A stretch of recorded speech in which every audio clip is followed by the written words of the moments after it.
privilegio de presentar al expositor de esta mañana con el tema que nos ha convocado, que hemos estado, ¿no es cierto?, promocionando ya desde hace un tiempo, el doctor René Kruger. Lamentablemente, porque él ya de un año para otro tiene agenda completa como profesor, como conferencista, no lo podemos tener acá con nosotros, de manera como estamos, ¿no es cierto?, ustedes y yo. Por eso es que, gracias a la tecnología, podemos tener a René así como lo vemos en este momento. Muy buen día, René. Me imagino que puedes ver, ¿no es cierto?, el grupo hermoso que tenemos en esta mañana de hermanos y hermanas. Quiero presentarlo entonces para que ustedes lo conozcan. Él ha estado en otras oportunidades acá en Chile y, bueno, seguramente esta no va a ser la primera vez que lo hemos de tener desde o como distrito metropolitano.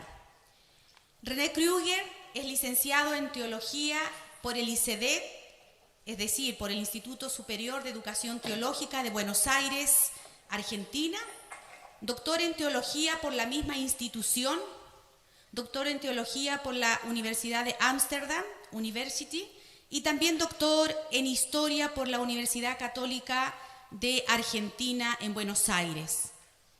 Pero también es pastor de la Iglesia Evangélica del Río de la Plata. Fue profesor titular del ICEDET en el Departamento de Biblia, en el área de Nuevo Testamento, rector de la misma entidad durante los años 99 al 2007. Es profesor interino adjunto de la Facultad de Teología de la Universidad Católica de Buenos Aires, en el Departamento de Sagradas Escrituras. Si bien se jubiló en 2015, no ha cesado con el ministerio que él tiene. Es autor, coautor, traductor, editor y reeditor de unos 65 libros. Dicta cursos y conferencias en instituciones de educación teológica e iglesias en diferentes países de América Latina y Europa.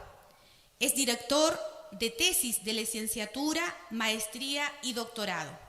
Y entre sus libros académicos se destacan Métodos exegéticos, Pobres y ricos, en la Epístola de Santiago, Dios o el Mamón, Un mundo en blanco y negro, vocabulario básico del griego del Nuevo Testamento. Y ha escrito también 8 novelas sobre temas históricos y bíblicos. Y juntamente con Daniel Veros ha traducido textos de Zwinglio, La Pía Desideria de Spencer y los Loci comunes de Melanchthon. Así es que es un privilegio inmenso tener al profesor, al doctor René Kruger en esta mañana con nosotros y hemos entonces de escuchar, ¿no es cierto?, la presentación que él hará para posteriormente trabajar en grupos y ya se indicará de qué manera lo haremos. Muchas gracias, René, por estar con nosotros. Bienvenido. Muchísimas gracias, Ana y todo el equipo.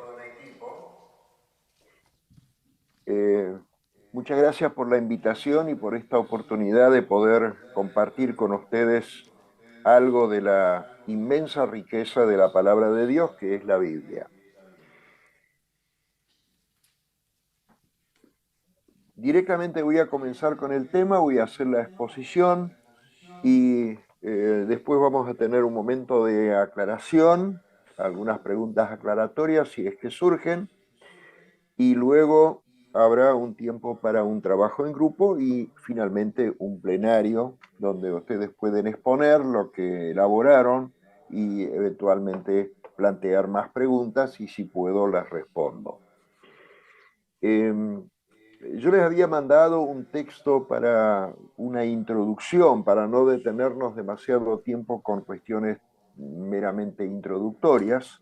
Voy a repetir las primeras dos partecitas, los primeros párrafos muy sintéticos, y después nos introducimos directamente en los códigos o esas tablas que vamos a estudiar.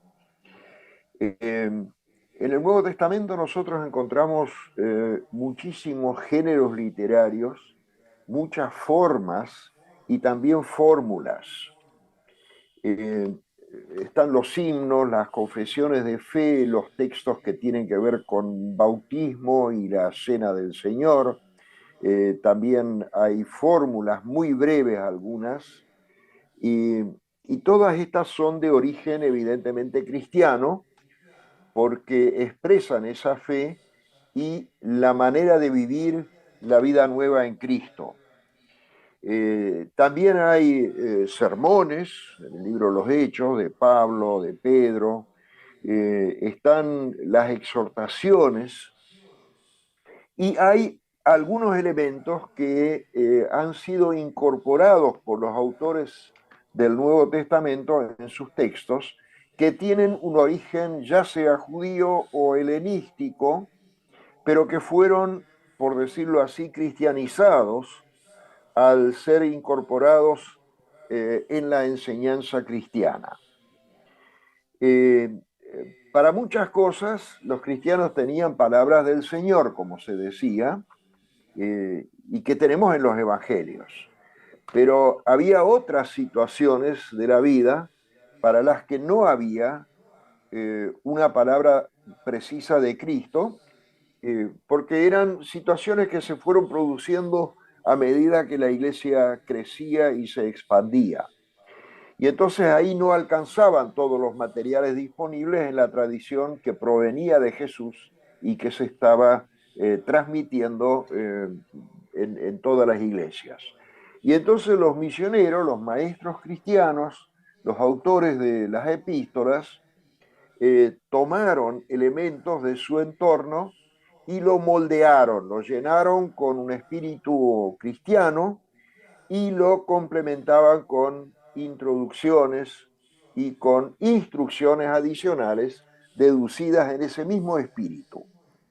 Este material de exhortación, también se lo llama parenético, eso es una palabra de origen griego, eh, fue usado para la instrucción ética y moral de la comunidad.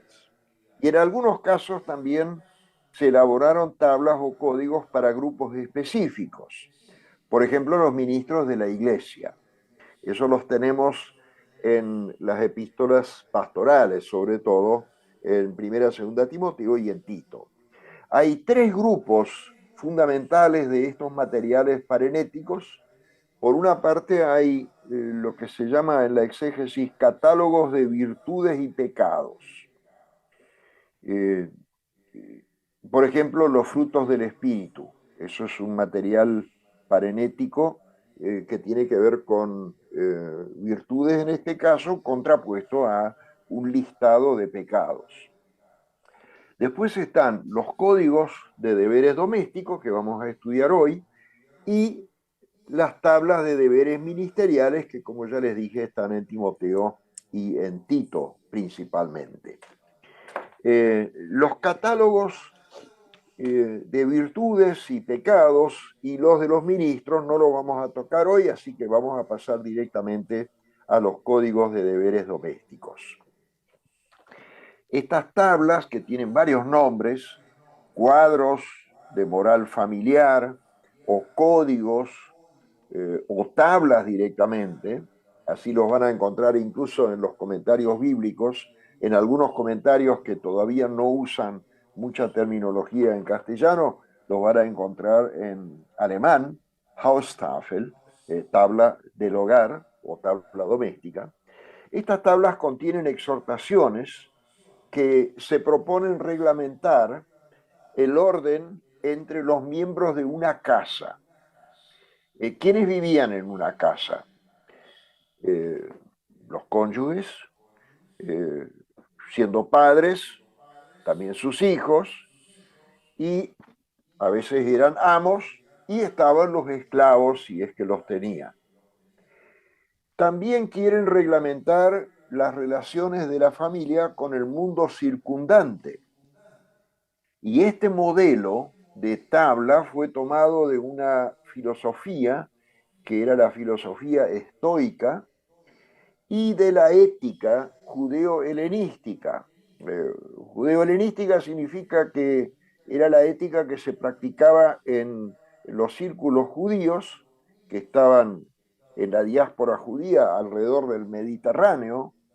Todas las ciudades prácticamente tenían algunas comunidades judías, a veces grandes, a veces menos, en cantidad de miembros, y helenístico porque estaban en un entorno ya no en Israel, sino fuera de Israel, en Egipto, en Grecia, en Roma, etc. Y a estos materiales se los cristianizó, porque los autores entendían que las relaciones de la familia cristiana deben darse a partir de Cristo, no simplemente a partir de las tablas ya conocidas. Y además, ahí viene una novedad, introdujeron una mayor reciprocidad entre los miembros y así se introducen elementos de la hermandad cristiana. Estas tablas, si ustedes tienen la hoja, pueden observar que están en las epístolas a los Efesios, a los Colosenses, Primera Timoteo, Tito y la primera epístola de Pedro. Históricamente los textos más antiguos son Efesios, Colosenses y Pedro, mientras que las epístolas pastorales son quizás un poco posteriores, la de Timoteo en este caso primera y la de Tito. A comienzos del siglo II, allá por el año 100 en adelante, surge otro grupo de textos que no son textos inspirados ni son parte del canon, pero sí ilustran interesantemente cómo evolucionó la vida de las primeras iglesias cristianas. El primer grupo de textos se llama los padres apostólicos. No son apóstoles, sino han recibido ese nombre por tradición. Y en esos textos de los padres apostólicos, que van de principio hasta más o menos mediados del siglo II, también hay una serie de tablas o códigos domésticos. Algunos extienden las tablas del Nuevo Testamento y otras son directamente nuevas. Por ejemplo, en la primera carta de Clemente, en la Didaché o Doctrina de los 12 Apóstoles, en la epístola de Bernabé, en la epístola de Policarpo a los filipenses, en la epístola de Ignacio a Policarpo, o sea, era algo muy apreciado y muy usado para la instrucción. En la epístola de Policarpo a los filipenses, no se trata de una tabla doméstica, sino de una tabla para toda la comunidad, con los deberes comunitarios. Y ahí uno ve cómo la iglesia va tomando forma y cuerpo a partir de los textos del Nuevo Testamento. En las tablas del Nuevo Testamento, estas 5 que hoy nos interesan, no se tratan las relaciones de tipo secundarias. La sociología se distingue en relaciones primarias y relaciones secundarias. Las primarias son la familia, o los más cercanos. Las secundarias son, por ejemplo, las amistades, que tenían un valor muy grande en el mundo griego, pero estas no se tratan porque no interesan. Lo que interesa es formar la familia, el hogar cristiano. La familia extendida, porque incluye, como les dije, también a siervos, esclavos, etc. Y en las tablas ministeriales se presentan funciones oficiales de los servidores de la iglesia. En el vocabulario de las epístolas pastorales tenemos ahí obispos, presbíteros y diáconos. Las tablas del Nuevo Testamento que tienen que ver con la familia se centran en el matrimonio, en los hijos y en las relaciones laborales de las personas que trabajan en una casa. En algunas epístolas, algunas de estas, pero también otras, también hay algunas instrucciones sobre la relación con el orden político y la autoridad. con expresa instrucción de orar por las autoridades. Eso también era algo importantísimo en la ética de la Iglesia cristiana naciente. Hay una importante diferencia con respecto a las listas helenísticas que han escrito varios autores, y también de Flavio Josefo, que fue un autor judío que escribió abundante literatura histórica a partir del año 70 hasta el año 100 más o menos. Y es lo siguiente, en estas tablas no cristianas siempre se habla del primer deber, que es adorar a Dios. Si uno mira las 5 tablas del Nuevo Testamento que estamos estudiando, no va a encontrar esto en ninguna parte. ¿Por qué no? Porque el deber de adorar a Dios ya se presupone por el hecho de que son cristianos. No hay que inculcarlo, porque ser cristiano es entregar la vida al Señor. Las tablas no cristianas generalmente tienen el siguiente orden. Están los deberes para con la divinidad. En las tablas romanas se habla de los dioses, por ejemplo. Los deberes para con los padres, la patria, los hermanos, el matrimonio, la esposa, los hijos, los esclavos. Pero en ninguna parte hay reciprocidad. En cambio, para el cristianismo, la adoración de Dios no es un deber entre otros, sino que es la actitud fundamental que permea toda la vida cristiana. Para los paganos, los gentiles, el culto estatal era un deber cívico-religioso. Esto no ocurre en las tablas cristianas, porque para el cristiano el culto se relaciona con la elección de Dios y es la respuesta humana en alabanza a esa elección. Ahí tenemos ya una diferencia muy grande con respecto a las tablas no cristianas. Allá figura la adoración como obligación, en el cristianismo esto se presupone como una actitud ya incorporada. Cuando estas tablas fueron incorporadas, aparte de dejar afuera una serie de elementos, los autores cristianizaron, por decir así, los materiales. Las relaciones en la gran familia cristiana deben darse a partir de Cristo. Eso es fundamental. Además, debe haber una mayor reciprocidad entre los miembros y se introducen elementos de hermandad cristiana. Las referencias al Señor hacen que las tablas adquieran una fundamentación totalmente nueva.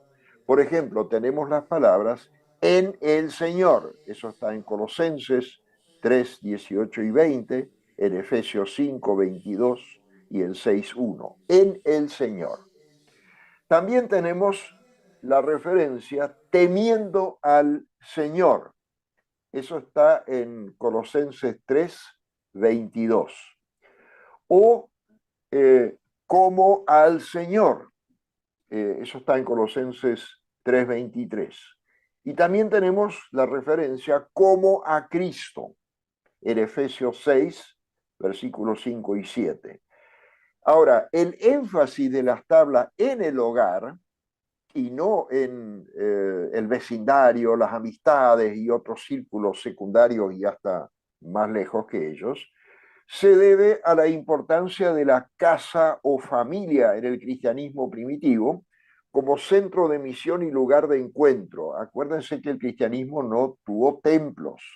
Los templos con el énfasis en un espacio sagrado, materializando la presencia de Dios en algún lugar fijo, surge bastante más tarde.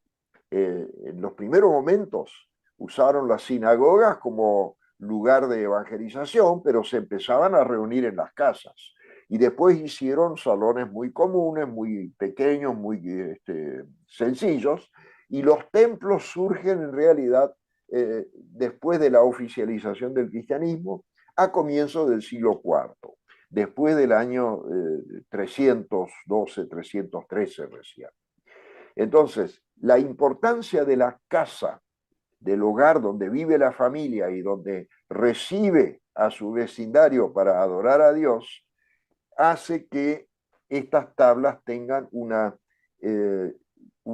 destinatario muy específico que es la familia, la casa. Y vamos al problema de interpretación de las tablas. Esto se llama en teología y en filosofía la hermenéutica, el problema de la hermenéutica de estos códigos.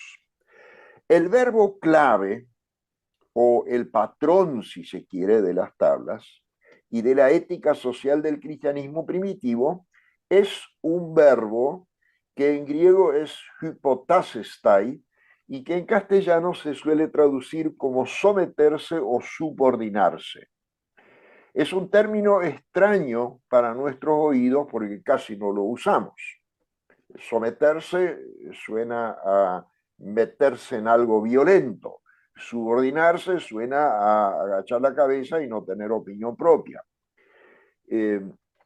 Nos suena difícil por el sufijo el prefijo, perdón, formado por la preposición en griego hipo, que en castellano es bajo, o subordinarse, someterse. Pero para el Nuevo Testamento, y acá tenemos una diferencia interesante, el énfasis no está puesto tanto en el prefijo hypo, o sea, sub o bajo, sino en la raíz de ese verbo, que proviene de la palabra taxis, que significa orden. Esa palabra la conocemos, por ejemplo, de la botánica, plantas de tal orden, o de la zoología, los animales. De manera que acá no está la idea de un sometimiento violento, como en la semántica del significado que tiene la palabra en castellano someterse, sino en colocarse en un determinado orden. Y ahí la palabra suena diferente. Entonces tenemos un desencuentro, llamémoslo filológico o terminológico, que se vuelve después ideológico. En el Nuevo Testamento, el consejo de ponerse bajo un determinado orden no se dirige contra una posible rebelión, sino contra la fuga. ¿Fuga de qué? Y fuga, por ejemplo, en la renuncia al matrimonio y a la familia. Porque en esa época, tanto en el mundo griego como en algunos círculos cristianos, había personas que decían que había que renunciar a la familia, había que permanecer soltero, casi ya una especie de celibato, porque el mundo se iba a terminar pronto, porque eso son cosas de la carne, etcétera, etcétera. Tenemos en el Nuevo Testamento una referencia donde el autor de una carta se revela contra aquellos que, y cito, prohíben casarse, porque efectivamente había gente que decía no vale la pena casarse, esto es malo, y después entró en el siglo II toda una onda del gnosticismo que hacía lo mismo. La fuga, la renuncia, el éxodo del matrimonio y de la familia, o por ejemplo el abandono de la responsabilidad social e institucional.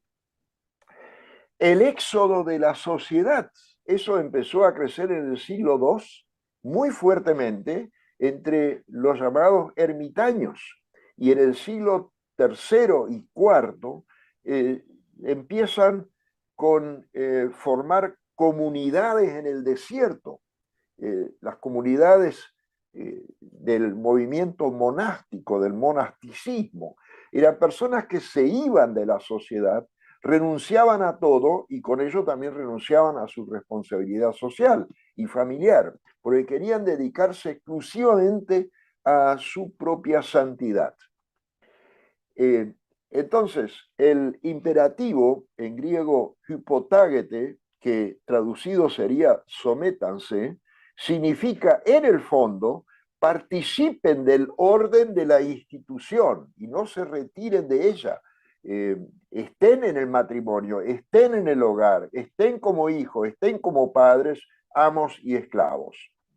El mensaje, entonces, tanto de Pablo como de Pedro, no apunta a un ideal de una jerarquía violenta, como podría sonar cuando uno dice sométanse, sino que apunta al hecho de que cada persona cristiana está comprometida a participar en las formas históricas de la vida y ser responsable dentro de las mismas. Esta es una ética situacional, podríamos decir, sobre la base del principio del amor, no sobre la violencia del más fuerte y violento. Esto hay que tenerlo claro para la interpretación actual de esas tablas. Estas tablas también tienen que ver con un desarrollo del pensamiento cristiano de ciertos mandatos de Jesús sobre la fidelidad matrimonial, el servicio al prójimo y también en algunos casos la obediencia que se le debe a aquellos que están puestos como autoridades. Eh, Tenemos varios modelos de subordinación en el Nuevo Testamento y en los padres apostólicos, y es bueno echar un vistazo a los textos que están alrededor de estos que estamos viendo.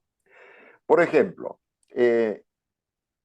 la esposa al esposo, eso está en Efesios, en Colosenses, en Tito, en Pedro.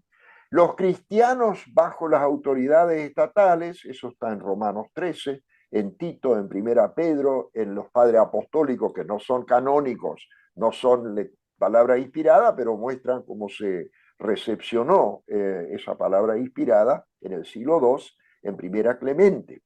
Los esclavos, en Tito, en Primera Pedro, en el texto de los padres apostólicos llamado Didache, pero también se habla del sometimiento de los cristianos bajo la dirección de la iglesia. Por empezar, los jóvenes a los ancianos, que eran los líderes. Primera Pedro, Primera Corintios, Primera Clemente, y esta exhortación aumenta después, después del tiempo del Nuevo Testamento, porque la iglesia toma más forma institucional. También, y esto es fundamental y después al final voy a volver sobre esto, el sometimiento mutuo de los cristianos mutuamente. Eso está en Efesios 5:21, en Primera Clemente y en Primera Pedro. Y la pregunta es, ¿por qué someterse o subordinarse? Y la respuesta, estudiando aquellos textos con detenimiento, puede ser por tres cuestiones. En primer lugar, porque eso garantiza un cierto orden para la vida. Dice, como corresponde o como dice la ley. Esas son frases que se usan en estos textos. En segundo lugar, el sometimiento es por un efecto misionero. Eh, o sea, la reacción de los de afuera de la comunidad verá que hay un orden en esas familias y eso puede tener un efecto misionero. Y también hay una cuestión ontológica o teológica, filosófica, que tiene que ver con el concepto mismo del orden, de un orden escalonado desde Dios hasta nosotros o dentro de nuestros hogares, familias, iglesias. O sea, hay una estructura ontológica de un orden que tiene que haber y que Dios lo dispuso así. Esto implica un valor religioso, o sea, subordinarse tiene valor ante Dios, eso está en la palabra de la obediencia, porque entre Dios y el mundo hay un antagonismo que solamente se va a resolver escatológicamente, cuando venga el Señor y cuando nos lleve a la eternidad. Esta es una forma, si se quiere, conservadora de la actitud cristiana y que tiene una explicación teológica y a la vez contextual, porque los cristianos debieron crear relaciones y formas de vida que fueran diferentes por ser precisamente cristianas, no podían participar en todo lo que hacía la sociedad, pero tampoco podían ser totalmente opuestas de abandono, de éxodo, de ir al desierto, de ir al monte, de escaparse de toda responsabilidad, porque tenían que ser misioneros en la sociedad, no dedicarse a su propia salvación, su propia santificación en el desierto totalmente solos, renunciando a todo, sino que tenían que hacer misión, tenían que estar en contacto con los demás y para eso se necesitaba una cierta estructuración de la vida. No se podía vivir aislado y a la vez hacer misión. Para hacer misión tenían que estar en contacto con los demás. El problema radical para nosotros en estas tablas consiste en que la sociedad occidental moderna difiere marcadamente de la cultura greco-romana, o sea, helenística, romana, que presuponen las tablas del Nuevo Testamento. Y estas diferencias de un tiempo de casi 2000 años suscitan realmente agudos problemas hermenéuticos acerca de estos códigos y su importancia y su relevancia actual, especialmente en dos puntos. Por una parte, la esclavitud. Las tablas hablan en un momento donde existía la esclavitud y era legal, era amparada por las leyes, estaba reglamentada, etcétera, etcétera. Y por otra parte, la llamada subordinación de las mujeres. La esclavitud sabemos muy bien que está prohibida en la mayoría de los países, no en todo el mundo, porque hay países que todavía tienen esclavos. Está prohibida y si surge la sospecha de que alguien está esclavizando a otra persona, la autoridad, eh, por la misma constitución de cada país y toda la legislación, está obligada a intervenir. No se puede esclavizar a nadie. Y los casos que hay tienen que ser analizados, juzgados y castigados.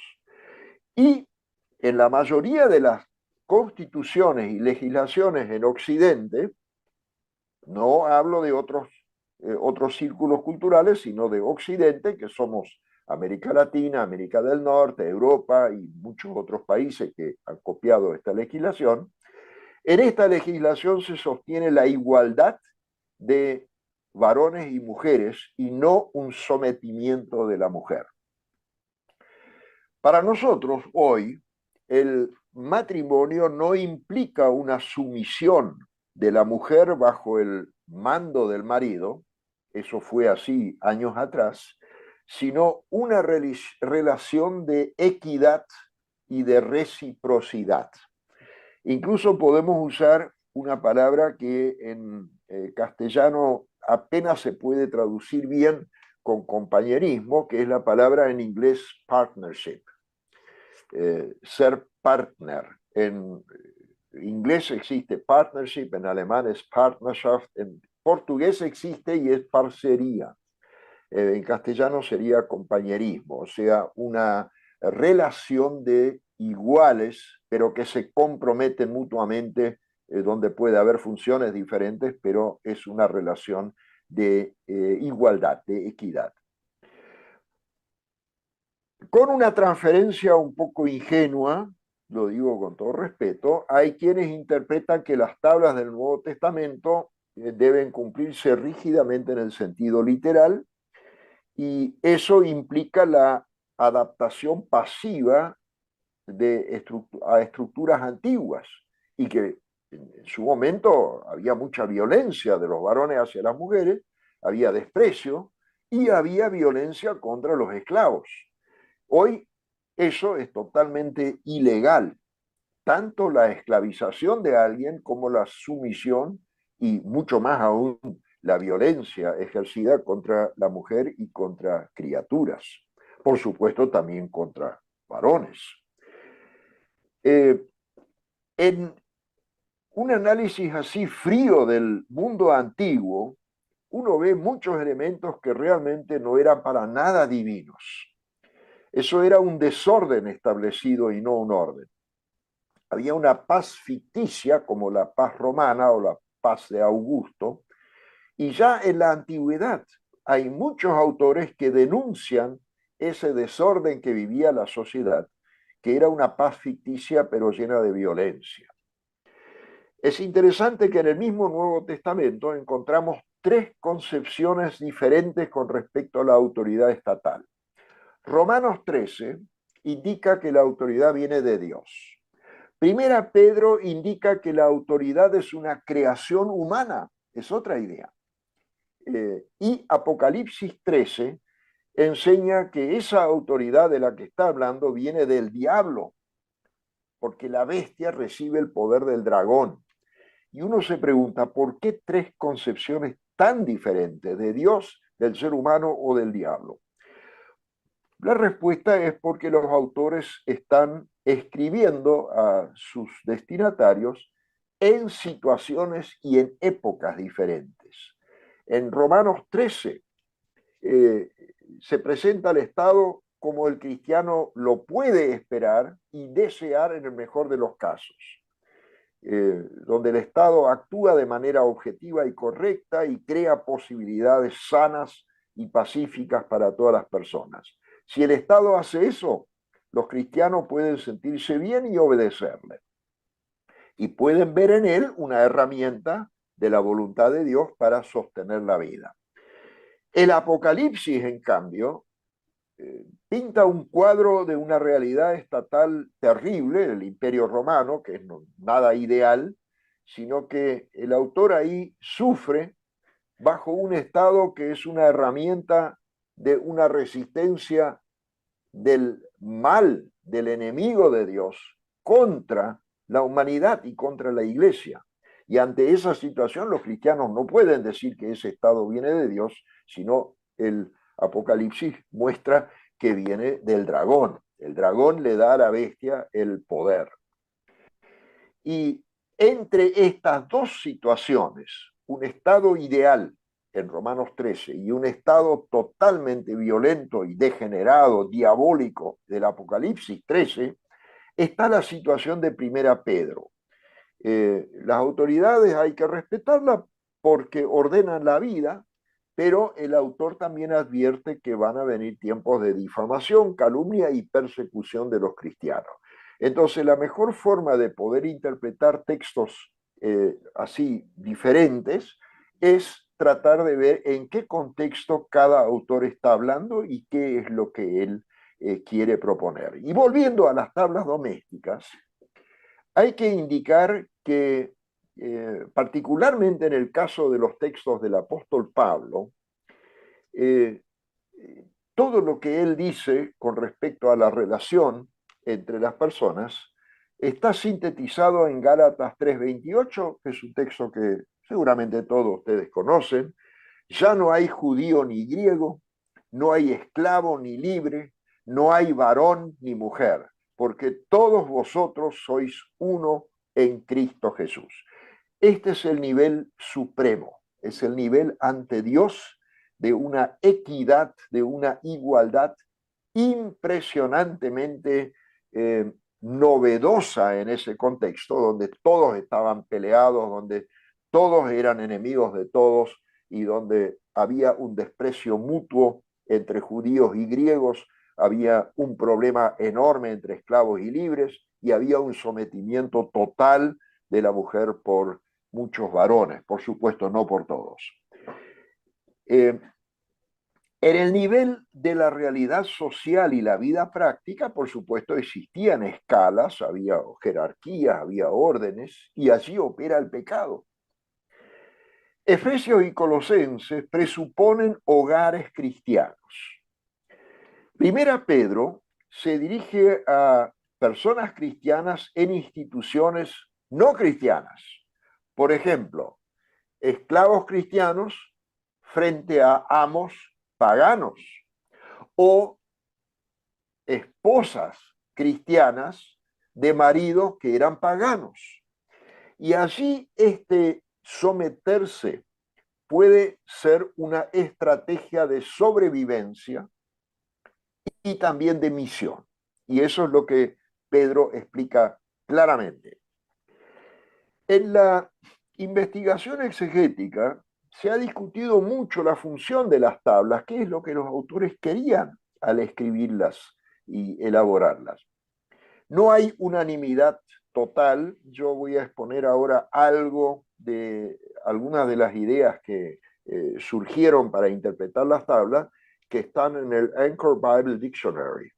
Es un comentario, un diccionario con muchísimos elementos históricos que sirve para la interpretación de la Biblia.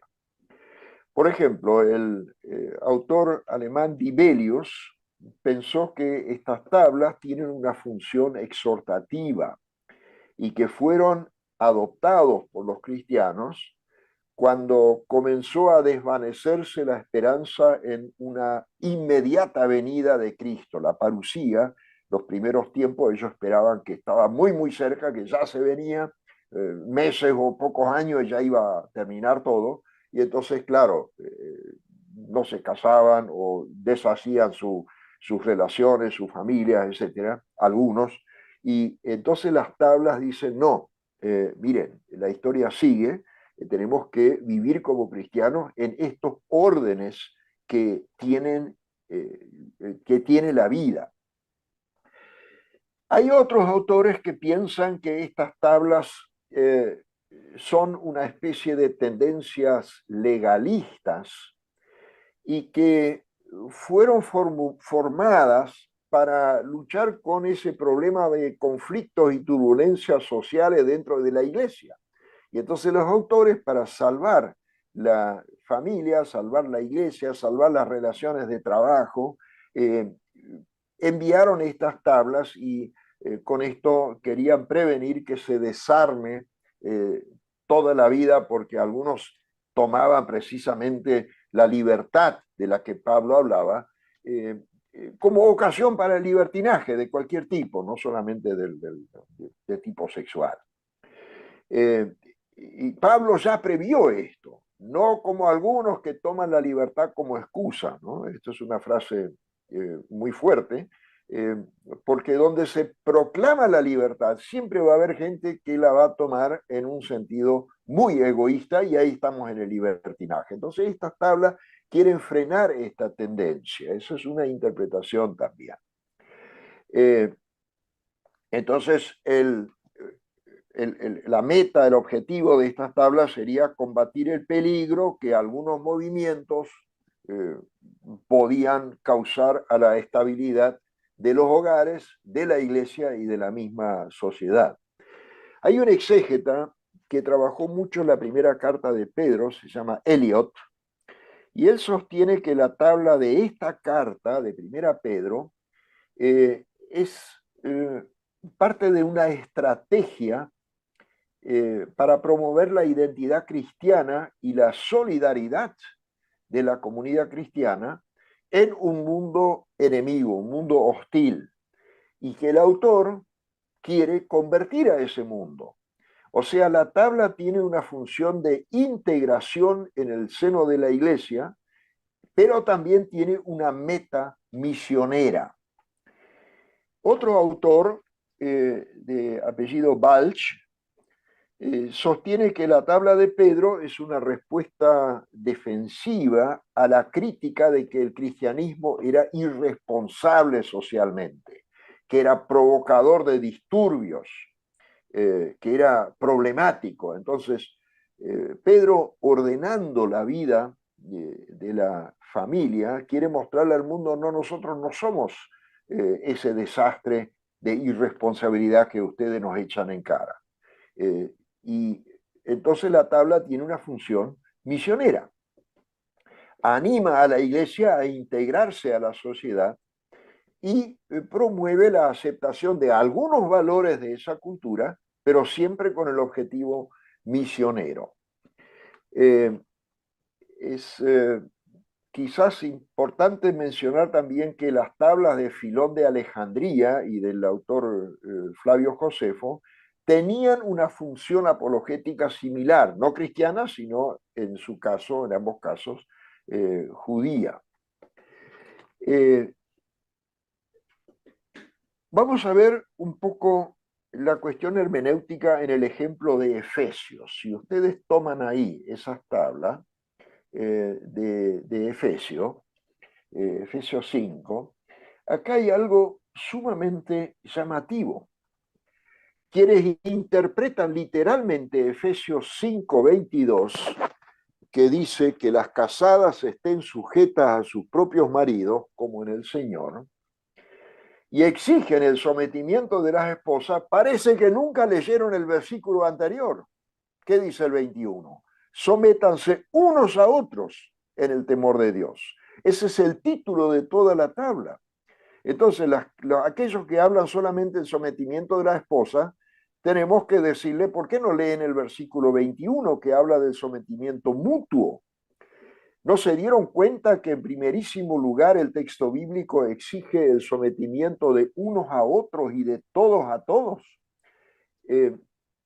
Esto significa claramente que los varones también deben someterse a las mujeres y las mujeres a los varones. Y realmente me pregunto por qué no se trabaja casi nunca sobre ese primer versículo. No me diga que está solo en mi Biblia, está en toda la Biblia. Además, muchos de los que son duros con respecto a esto de que la mujer tiene que someterse, parece que tampoco leyeron la larga exigencia planteada a los maridos a amar a sus esposas. Efesios 5, 25 al 33, muchísimo más versículos para los varones que para las mujeres. Y también Colosenses 3, 19. Y he visto pocas veces que se pregunte por qué el apóstol insiste en estos versículos, en tantos versículos, en el amor a la esposa. ¿Acaso no debe ser totalmente normal amar a la esposa? ¿Por qué esa exigencia con tantas explicaciones que el texto nos regala?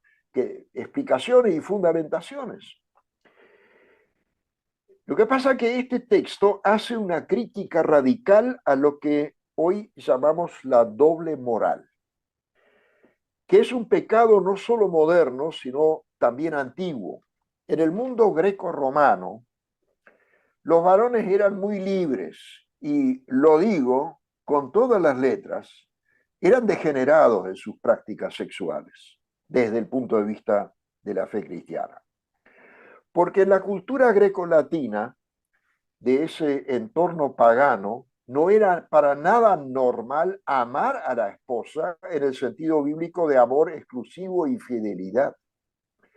En la cultura helénica, la esposa podía tener relaciones con su cónyuge solo con fines reproductivos. Cuando querían un hijo, se juntaban.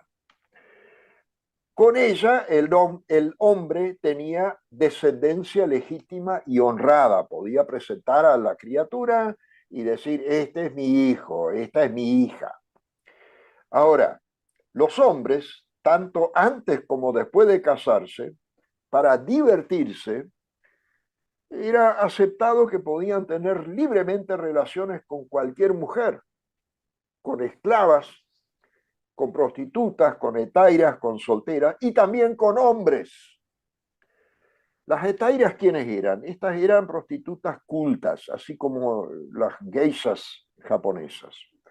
Estas etairas del mundo griego sabían poesía, música, filosofía, y se las empleaba en los simposios, que eran para los más acomodados, la gente pobre no podía pagar eso, y ahí se buscaba sexo fácil y bebida alcohólica.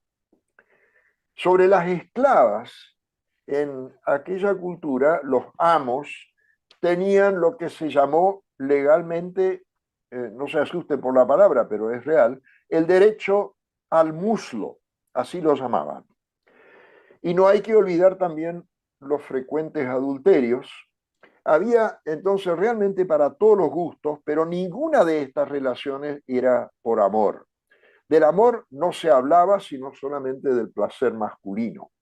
Esto es violencia bruta contra las mujeres y también contra los varones jóvenes, porque ahí viene algo más que voy a explicar enseguida. Esto es liso y llano aprovechamiento del prójimo. Esa era la cultura del entorno en la que las tablas de deberes domésticos exigen a los varones que amen a su esposa. Vamos a algo más todavía. La práctica de la pederastia, o sea, sexo de adultos masculinos con jovencitos masculinos, y de la homosexualidad se adornaban con el eufemismo amor griego en la antigua Grecia, amor griego. Los hombres decían que ensayaban a los jóvenes varones para prepararlos para el matrimonio, pero con esto solo satisfacían meramente sus inclinaciones a la pederastia. Esa está prohibida también actualmente, pero estamos en un mundo de pecado, entonces muchas cosas prohibidas se hacen igual. En cualquier cultura, los muchachos las arreglan perfectamente sin pasar por las camas de pederastas, pero en Grecia se insistía en que necesitaban ese ensayo para estar preparados para el matrimonio, sin darse cuenta de que esto es un eufemismo para una cosa realmente horrible. En la cultura romana, la homosexualidad, no estoy hablando del amor homosexual, sino de la relación sexual homosexual, era aceptada en un esquema de desiguales, donde el amo, el dueño del esclavo, porque era socialmente superior, tenía derecho a usar de un esclavo o un prostituto, frecuentemente no romano, y que hacía de lo que ellos llamaban receptor o pasivo. No estamos hablando del amor de personas del mismo sexo, estamos hablando del aprovechamiento de alguien superior a alguien socialmente inferior. Si un esclavo hacía de lo que ellos llamaban activo en el mundo romano, el amo quedaba avergonzado. Los pederastas romanos se aprovechaban generalmente de esclavos jóvenes y para completar la cosa, estos pobres muchachos solían tomar nombres griegos porque con eso parecía que gustaban más. Eso se extendió más y más en las clases altas, cuyos representantes solían aparecer en público con el muchachito al que explotaban.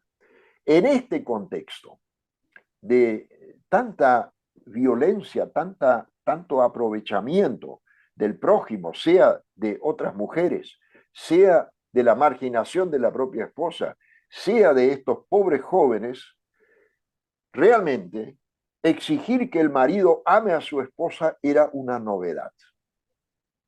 El texto bíblico remite al Génesis. Los dos son un solo cuerpo. Es decir, ya en sus primeras páginas la Biblia habla de una relación estable de amor y fidelidad entre hombre y mujer. Esto fue contracultural ya en el mundo cananeo del Antiguo Testamento y más aún en el entorno grecolatino del Nuevo Testamento, así como hoy sigue siendo contracultural. Abran cualquier revista, vean cualquier sitio en Internet, de lo que se habla es de la infidelidad y de todo lo que uno se puede imaginar. No es necesario mirar lo que pasa en el mundo del espectáculo y de la alta costura, sino a veces en cualquier vecindario de la clase social que fuere, suceden estas cosas. Por eso, esta exigencia de la tabla, amen a su esposa, tiene una agudísima vigencia, hoy como en aquel mundo. Pero de eso uno escucha poco por parte de aquellos que exigen la sumisión de la mujer. Si los dos miembros de un matrimonio son un solo cuerpo, amar a la esposa es amar al propio cuerpo, dice el apóstol. Solo un masoquista o sadomasoquista puede odiar y herir a su propio cuerpo. Eso es patológico, lo sabemos. Lo que está afirmando acá la palabra de Dios es que en la cultura greco-latina, en la que los hombres podían llevar la vida que se les antojara, ahí reina la patología, reina el sadomasoquismo.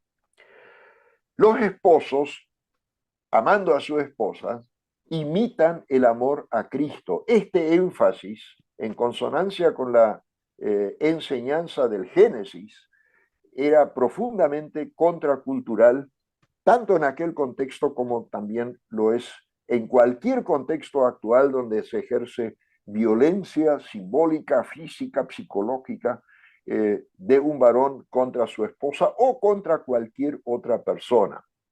Para el matrimonio deben valer entonces estos valores que trajo Cristo al mundo: la entrega, el amor incondicional, la fidelidad, el cuidado, la protección, el cariño. Hay más en las tablas y bastante. No podemos tratar todo, pero dos, tres cositas todavía quiero compartir.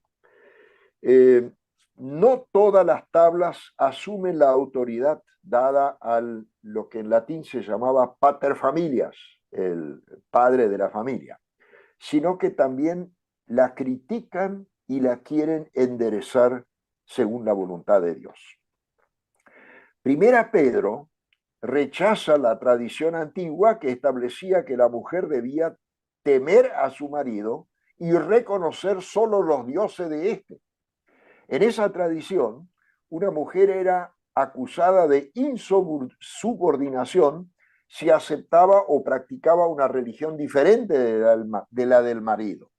Primera Pedro 3, 1 al 6 rechaza esa idea, exhortando a las mujeres a mantener su fe cristiana, no dejarse intimidar por sus maridos. Al contrario, el texto las impulsa a evangelizarlos.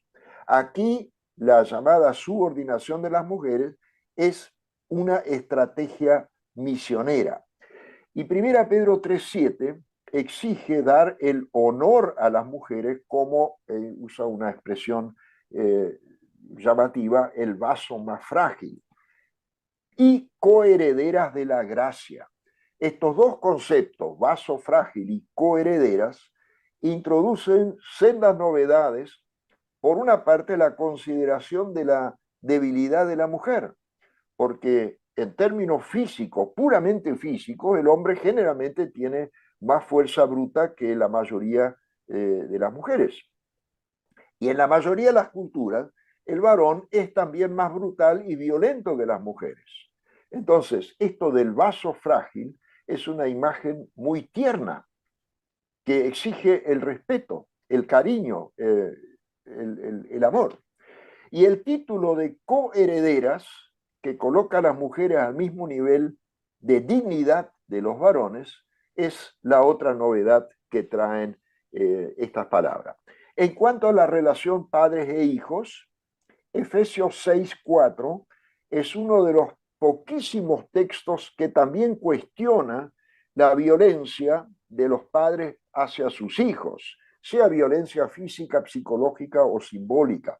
En la mayoría de los casos, las tablas antiguas solo hablan de los derechos de los padres y los deberes de los hijos. Aquí se introduce un esquema de reciprocidad.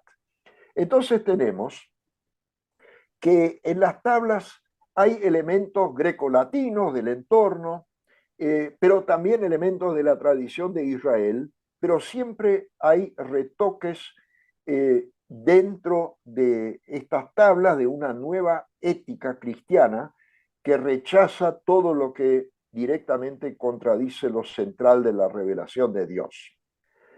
A nivel histórico, la aparición de las tablas en el cristianismo del primer siglo refleja la convicción teológica que la nueva vida en Cristo debe vivirse dentro de los marcos de los órdenes naturales y sociales existentes. Esta intención teológica y misionera sí se puede trasladar perfectamente a nuestra época, en la que no debe existir esclavitud y en la que debemos vivir equidad entre varones y mujeres. Hemos de vivir la nueva vida de Cristo dentro de los marcos de los órdenes que nos proporciona la vida.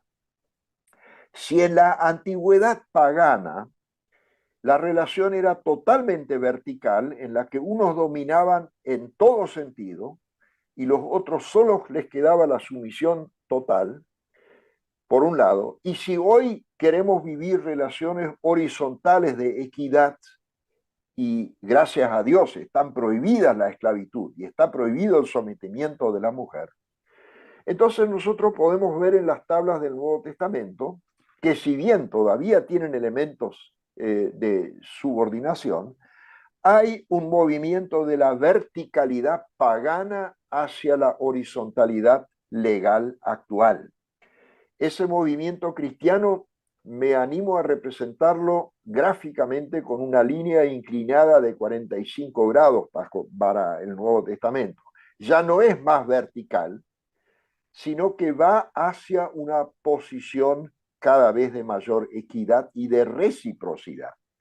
Ante la afirmación que mencioné al principio de que el patrón fundamental de las tablas es la subordinación, yo propongo considerar que las tablas son el esfuerzo de los autores de los textos de crear proyectos de vida socialmente viables en ese entorno y que también fueran misioneros. Entonces tuvieron que conceder algo, pero introdujeron una enorme cantidad de nuevos y llamativos recursos. Si los tomamos así como un camino, un proceso, y preguntamos qué es lo nuevo que traen esos códigos, se puede afirmar que el elemento estructurante realmente novedoso es la tendencia hacia, todavía no plena, pero hacia la reciprocidad en las relaciones sociales, familiares, de la vida bajo el señorío de Jesucristo. Esta reciprocidad es un elemento sumamente valioso para nuestra reflexión actual, pues nuestra sociedad dista aún mucho de cultivar la reciprocidad. Muchas gracias hasta este momento.